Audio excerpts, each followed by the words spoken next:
respect to Cincinnati. I feel like they did what they were supposed to do. They defied odds.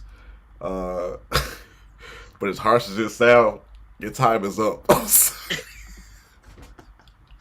I'm sorry. I as a college football fan, I love to see I love to see good games, and hopefully, in the beginning, first two quarters, they can battle with them and hold them. But I just, realistically speaking, I don't see it. I'm sorry. If you're a Cincinnati fan,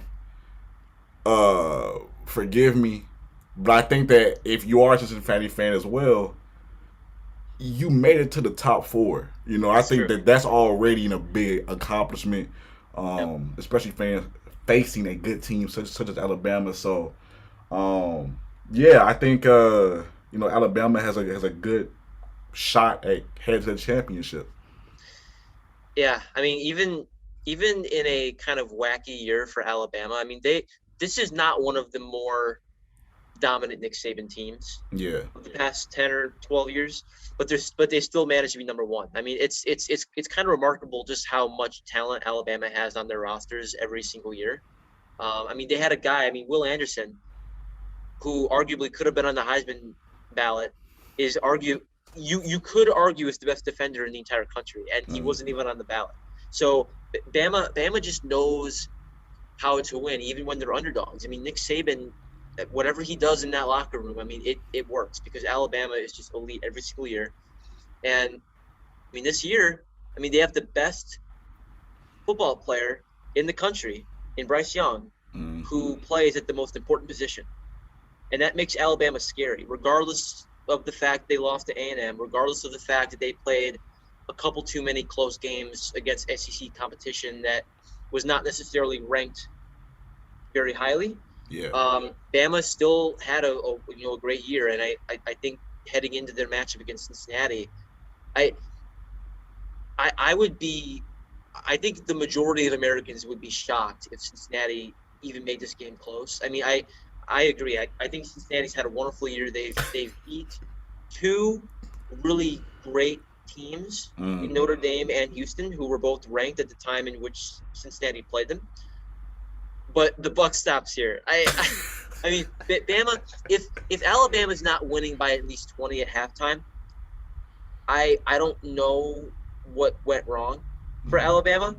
I think Alabama is probably going to score at least 45 points. And this is no disrespect towards Cincinnati. I mean, Cincinnati is a great team. Right.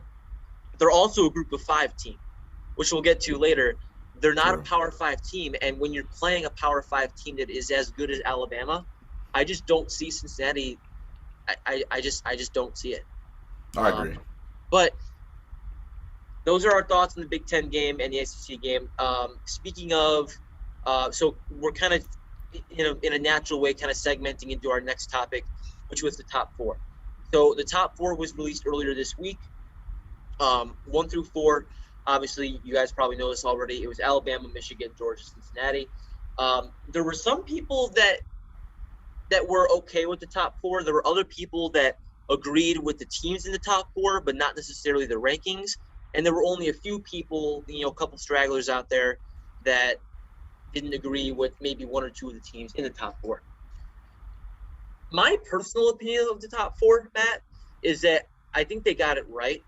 I think me not being a fan of either or any of the top four teams, Mm. um, I do think that they got the top four correct. I think Bama being number one, regardless of their loss against an unranked A and team, I think the fact that they did beat down Georgia, who was pretty much the consensus number one pick from week 2 on, um, I think speaks volumes. I think Bryce Young is also a phenomenal football player, and Alabama did have the toughest strength of schedule in the entire country.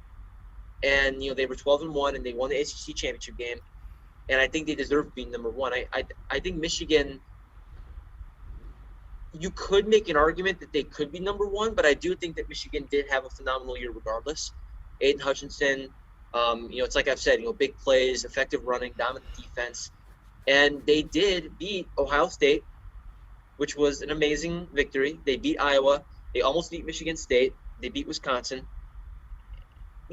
I think they had a pretty wonderful year, and I think for them to be ranked number two, especially with the preseason expectations that they had, which were basically no expectations, the Exactly. fact that Michigan finished as a top two team in the country was pretty impressive. But for Georgia and Cincinnati, or for any team you want to talk about, but I think the Cincinnati Alabama game is going to be the most fascinating because how well is Cincinnati going to do? Yeah. So And that's one thing too that I think regardless if you're a fan of Team A and Team B has an undefeated season or they lose one game in the regular season, I think I look at it as a win.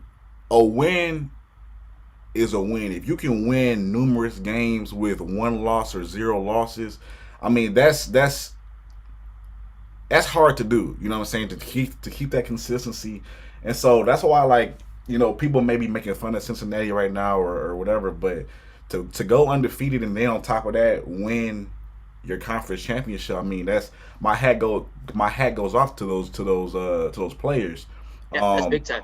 That's big time for sure. yeah, and so I think too. I think like you kind of mentioned, it's just when they do play better competition that they've been used to or playing and they lose, then it's well like okay, well you're good within your bubble. You know what I'm saying? Yeah. But as soon as you play, um, a top five team in the nation Hmm. and they stomp you, then it's like okay, well we know your strengths and your weaknesses. So it's gonna be real interesting, like you said. But for both games, but I'm looking forward to it. Yeah. No, me too. Definitely. All right.